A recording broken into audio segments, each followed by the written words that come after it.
like a news reporter. I really do. Today on... So today, oh yeah. So I have a very special guest today, a personal friend, and one of the most incredible human beings to date, for sure.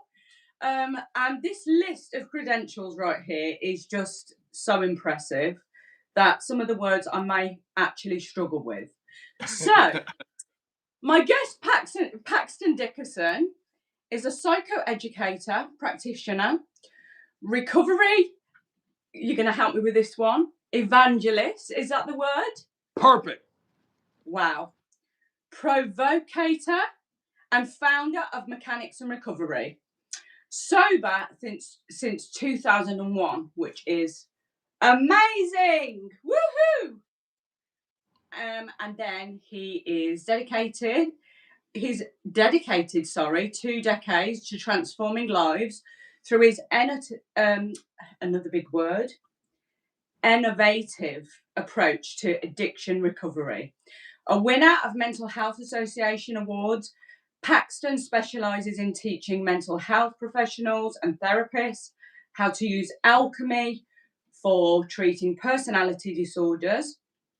Also, now am I saying this right? 32 degrees, Master Mason. 32nd degree, yes, ma'am. Extraordinary. And deeply rooted in alchemy, hermetic law and sacred geometry principles. He began studying this at the age of 6, when I was still playing with Barbie. I was still playing with Barbie that was kind of having it away with Action Man at the time. So, to be fair, I was also still playing with G.I. Joes when I was doing this. Well, that is really impressive. And formally established at the age of 10. That is really impressive. Yes, so this esoteric foundation informs him unique philosophy. I feel like you've got a massive head start there just by reading through this. Ridiculously. Of reframing personal struggles into strength, famously teaching that deities, entities, energies are energy, emotion. He does his education to mental health, military departments, first responders, independent facilities, and prisons. That is freaking astounding. Brilliant. Well, now that you say it all at once, it seems amazing. It really does. You know, when you put everything together, I find that when I don't notice what I'm doing until I write it all down, and I'm putting everything down on paper, and I'm like, what? I can do all that. But that is phenomenal. You know, that's a good little thing, even with life, right?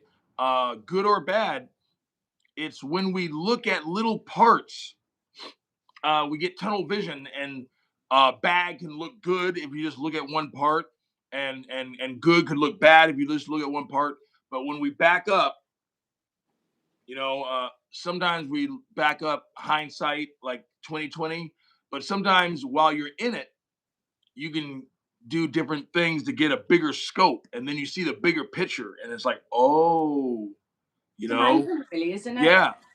Just them gradual little steps, just setting them targets every year, it gradually begins to pay off, doesn't it? Always, yeah. I mean, I never thought that I would be sitting here, honestly, even just doing a podcast now, helping other people, or being in the position to help other people. Because there was a time when I didn't have the solutions to my own issues within my own life. And I was incredibly shy. And being in front of a camera, or even standing up at mass or assembly when I was a kid, oh my gosh, just to read them few lines that you had to stand up and say in mass. I'm going to have to talk to your audience real quick. Now, she says that she's shy and reserved. And I'm not saying she's not. But Elizabeth has so much, what do the young kids say, Riz? She has so much personality and character. It's overcompensates for whatever shyness or introvertedness she has or she thinks she has. Because I mean, look at her. Look at the woman shining. Aw. She's shining. She's Aw. shining. I got the light, and she's shining. Oh, thank you. That is so nice. That is such a lovely thing to say. Let's have a dance for that. Do you know what? I knew this one was going to be good. I really did. So, I want to ask the first question. Okay. Are you ready for it? Yes, ma'am. So, who did Teen Paxton, as a teenager, aspire to be, and what were your favourite hobbies? That's a great question. Let's see. So my father was a professor. So I Wow. grew up with him. He had 2 PhDs. This guy, he got a perfect score on his SATs.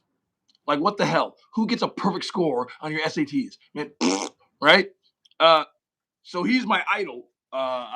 He was always my best friend, and I mean, I love both my parents, but me and my father, right? So I did aspire to be like him and teach. I didn't know what I was going to teach.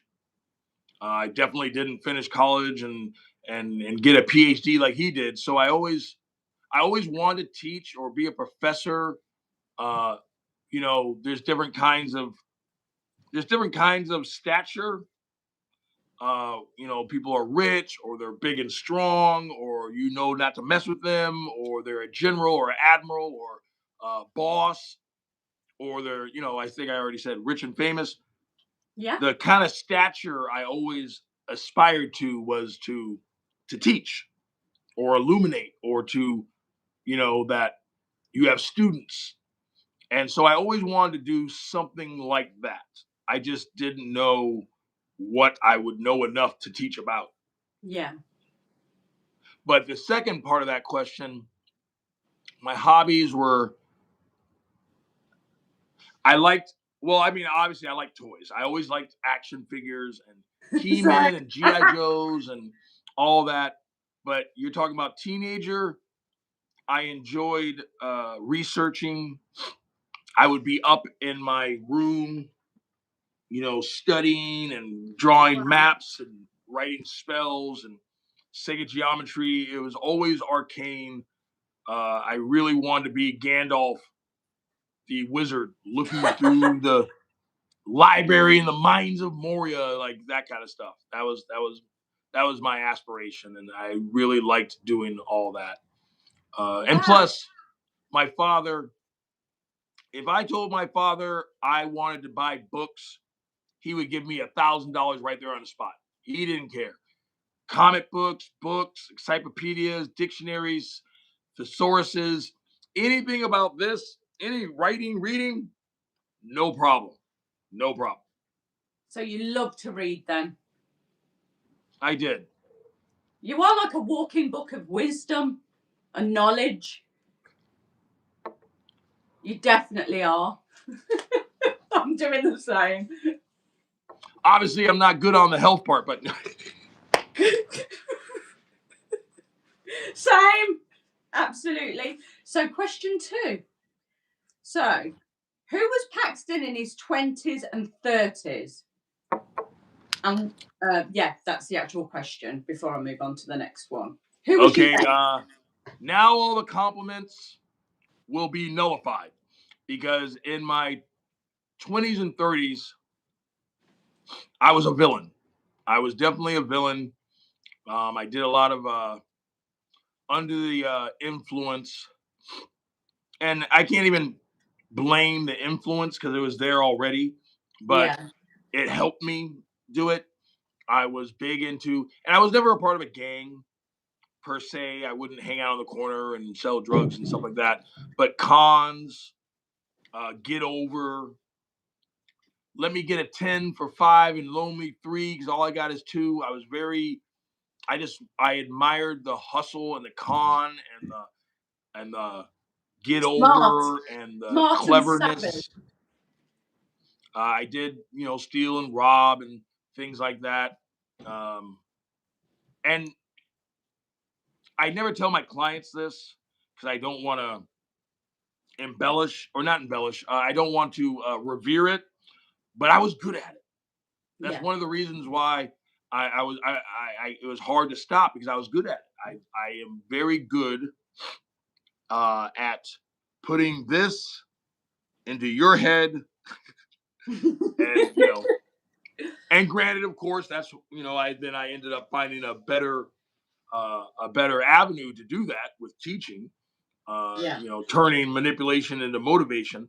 But I was always good at inspiring people to do what I wanted them to do. The cliche epitome: I could sell Raid to a roach. I could sell ice cubes to, frost giants. Yeah, amazing. But that's I enjoyed that. And say again. That's a talent in itself, though. Yeah. I mean, what a bad influence I am. Talent / defect, I guess. Yeah. Yeah. But like the onus wasn't to be bad.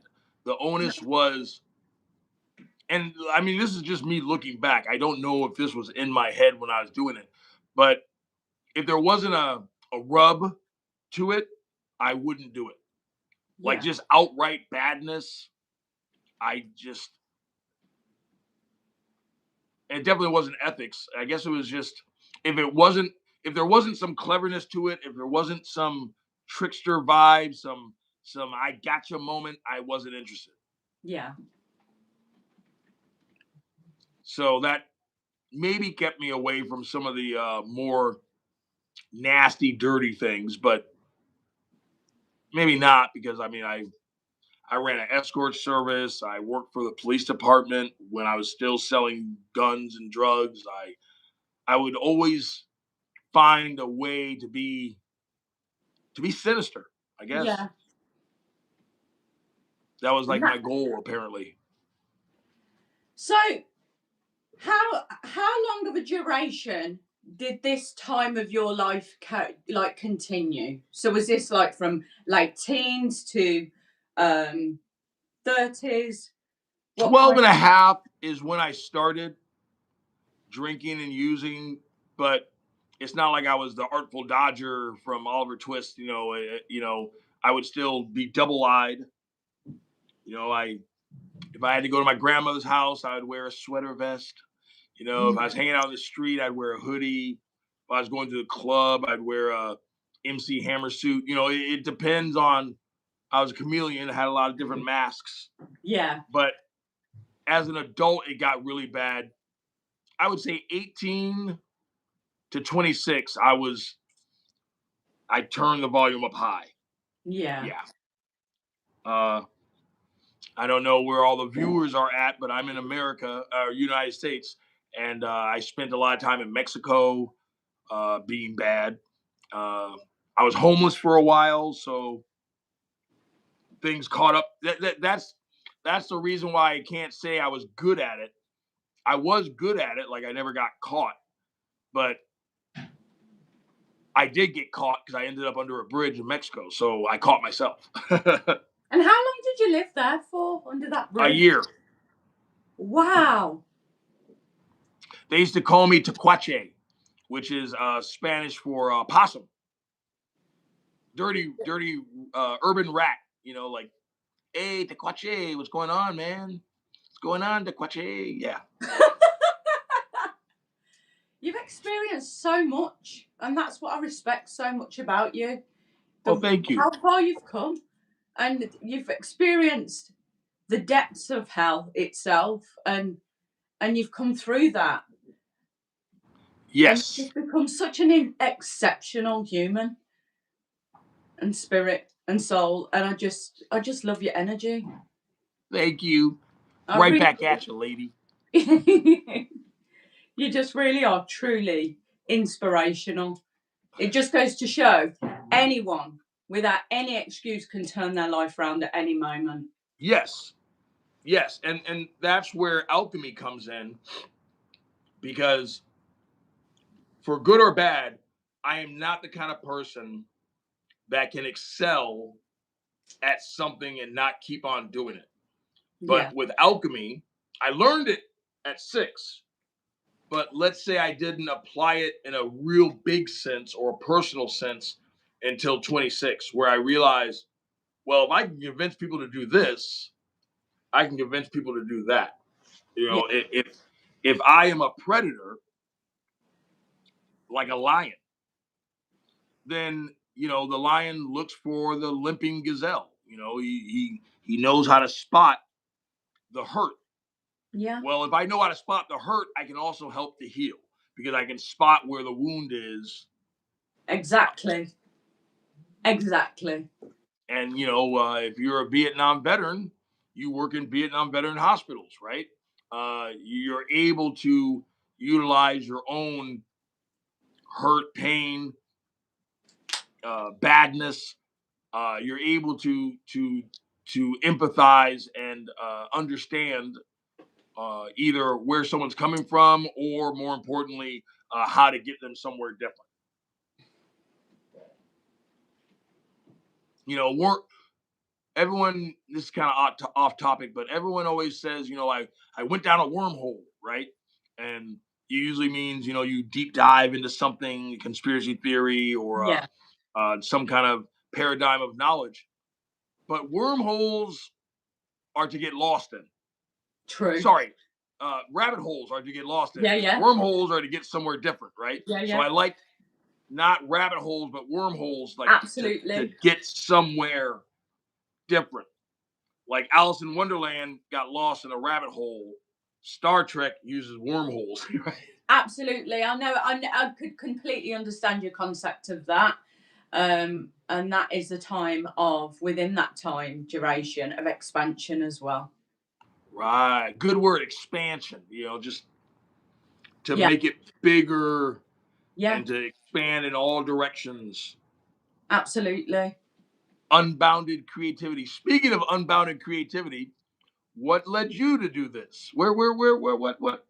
How does little Elizabeth get here? The healing part of myself, which is me. I'm a natural healer.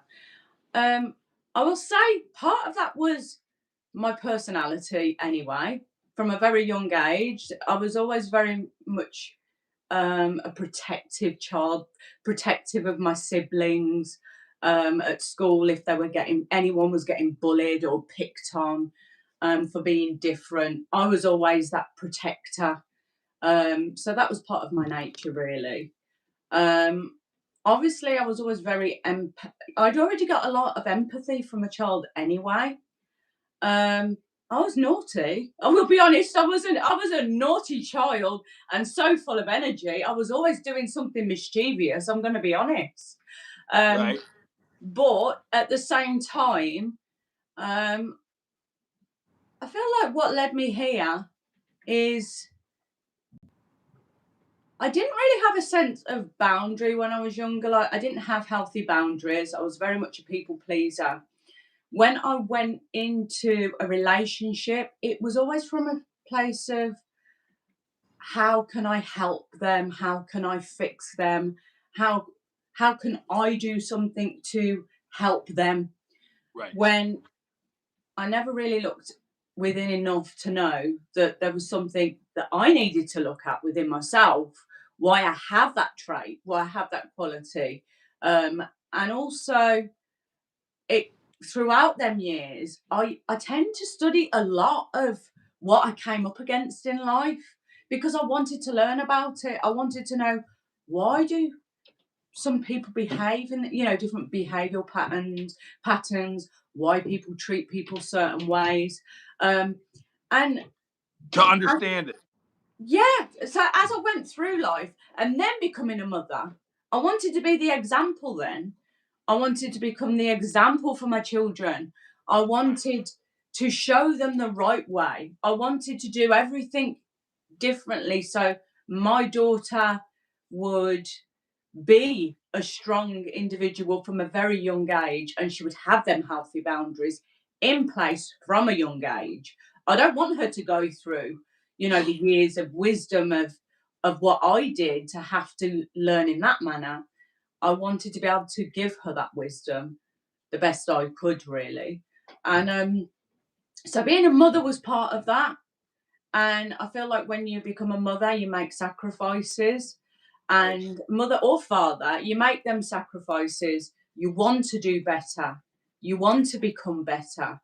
And then a part of that journey was healing myself, finding Right. what worked for me through different healing treatments and learning different healing therapies, modalities. Although it was very much of a natural thing with me, there was so much I was interested in and I wanted to learn how that would work for me, how this would work for someone. And when I started to find solutions, I wanted to share it. Right. I just wanted to share it with the world. I didn't just want it to be a small scale between a few friends. And once I reevaluated my life and realized I was giving so much love and energy and time to the wrong people in my life, I thought, you know what? I'm going to use this love and this energy for the right people, those that need it. Let me just press that off the screen. For those that truly need it, who need that. And that's why I do what I do. That's like another version of kind of what I said, but in a different way. It's you instead of so you said you were a people pleaser, and it's like people pleasing brings you to them, and now you're bringing people to you. It's kind of like come Yeah, where I am rather than I go back down to you or down or over to you. It's the same kind of giving though, right? exactly. It's You know, exactly that. from And taking to giving. and the world works so much better for me now. Life works so much better for me now. And it doesn't take so much energy and negativity and, being drained, being unhappy, being low, putting myself last. And I just feel so happy living and being of service. Right. I was Nothing doing a brings me lecture more earlier joy. today for work, right? And we were doing the 7 spiritual laws of success. And one of the laws was the law of giving. Yeah, And, a lot of people think what most people think is karma is actually the law of giving, right? So what goes around comes around. That's actually the law of giving. That's not karma. That's like what you put out, causality, choices you make today are harvested tomorrow, good or bad. And I was telling them that you can't just receive because then you're a taker, right? And you're just exactly. taking. But you also can't just give because if you give incorrectly, you become a taker, Exactly. right? And I guess finding that balance, the give and take, the take and give, receive, Generate. pass, right? And then we're in that cycle of abundance. We're in that cycle of abundance, right? And to participate, truly participating. Uh, if I would have Absolutely. if I would have passed away, God forbid, before I turned it around, people would have said they survived me, but I don't know if anyone would have said, "Thank God I met Paxton," right? Yeah. Because I was taking, I was taking, I was taking. I was a toll on the people around me. Even especially if they loved me, let alone if they're just an innocent bystander. All of them, everybody. You're getting some. Everybody's getting some. Let me come across your path, and at best you're going to break even. And today, it's substantially different, which I'm totally grateful and blessed and appreciative for. That someone would say, "Hey," even to call me up and ask me a question. Who the fuck am I? Like you called me up and asked me a question. Wow. Or, oh Paxton, you helped me. Just a little things like that are truly amazing. I know you have a lot like that too. Yeah, absolutely. And I just feel so blessed and have so much gratitude just for day to day life. When you live in that present moment and you give in the present moment, And there's that lovely sense of like generating and learning from each other. Right. It's such a lovely way to be within life. It makes life so much more worthwhile. And then I find as we mature and we get to this age as well, we're getting older, but we're very young spirited. Kids, big kids at heart, obviously. Exactly. But now I want the world to be a better place for my children. And I want to, I know I can't change the world. I can only change myself Right. and be the example, but I can have a voice and I can pass on any wisdom or inspiration just to help others along the way on their journey and just make a difference.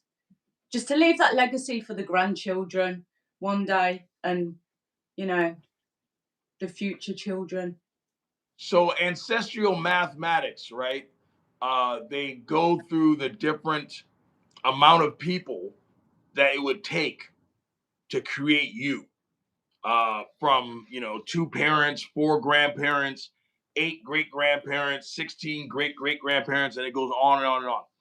And it eventually the number is 4,094 people over the past 12 generations had to get together well enough to at least procreate to create us.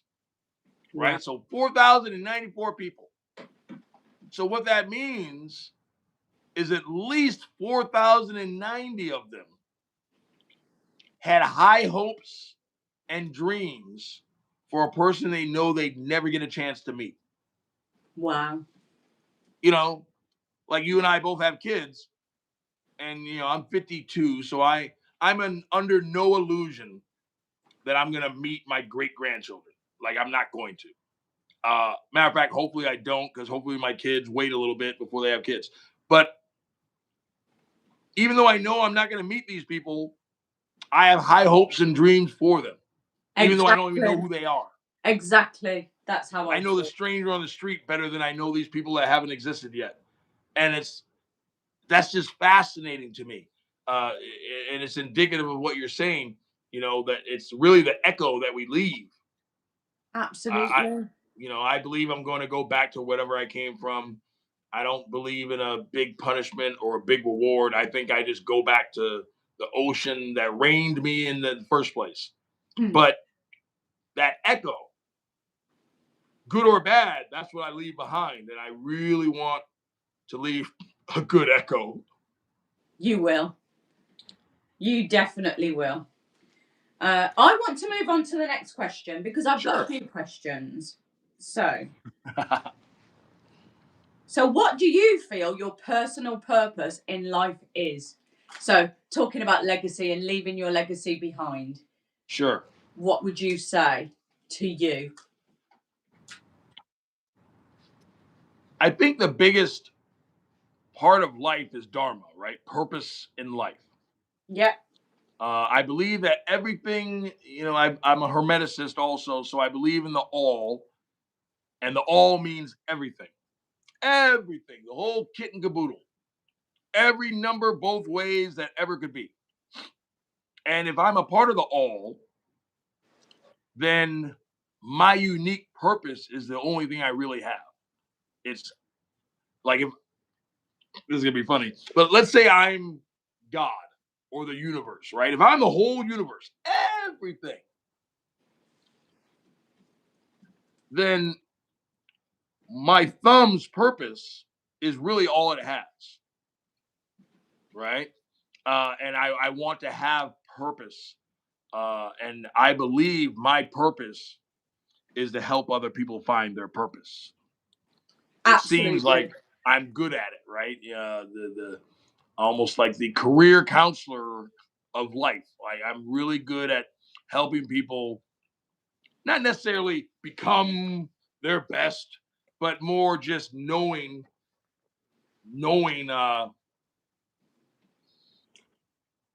how to help someone reveal their best. You do. Oh, and one day at a time. You're so cute. Technically, I'm not high, because I'm sober ever since 2001, May 2nd, 6:30 p.m. But what you might be seeing is not me being high, but I do have that energy. And thank God I found a way to get that energy without spending money on it or withdrawal and all the other bad things that drugs and alcohol bring. I'm sorry, I was looking at the comments and the guy said, "Oh, he's high." No, not anymore. Don't you But I find will it take that as sad? a compliment. Don't you? I do see it as a compliment, because don't you find it sad that we live in a world actually where sometimes to see someone joyful and happy and expressive and full of life, they would assume that there would be a substance behind that. Right. It really does really go to show that some people have to find it within themselves that you don't need any substance to become happy, joyful, full of life. Um, And even maybe 15 years ago, I would have taken it as an insult. Oh my God, you're trying to say I'm high, I'm not high, rah, rah, and I get mad. But, if you see someone picking up trash and you go, wow, you're just doing that for the money. And if you know you're doing it just because you want a clean environment, then thank you. Thank you for thinking that I had ulterior motives for what I'm doing just naturally. That's exactly, exactly. And I think tickles me once you know purple. who you are, once you know who you truly are, it's Right, like water off a duck's back. You just don't care what anybody else thinks because you know who you are. right. That Which, integrity. exactly. But So as far as purpose goes, that's what I would say. Just really to there's a darker side to that though. And I've shared with you this fear. Maybe I downplayed it, but as a result of that, I also have the fear that I hate to use the term since it's so popular now, but like a NPC. I almost feel like my purpose is to be in the lives of other people to help them along their life. Almost like if you're playing a video game and there's that yeah, one character that says, "Hey, go over here. This is how you get to the next level." I feel like I'm that one character. Sometimes. I Sometimes. get it.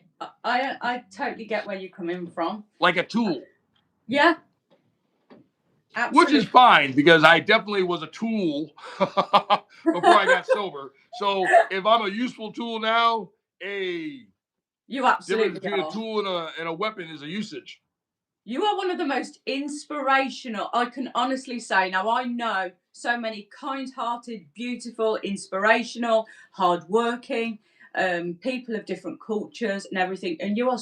so highly regarded to me, to how exceptional you are in so many different ways. You're just like in a league of your own, so authentic, so grounded and humble, and just a diamond, such a rare diamond. And I want to leave it off with saying, what would you like to see change in this world?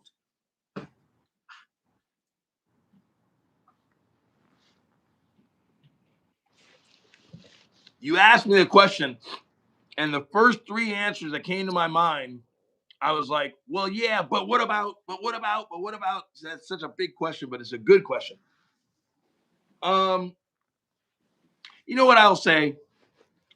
No one gets out of this alive. So, and I believe the whole beautiful part of this very, very, very short movie that we get to watch, this very short amount of existence that we call life, like in between birth and death.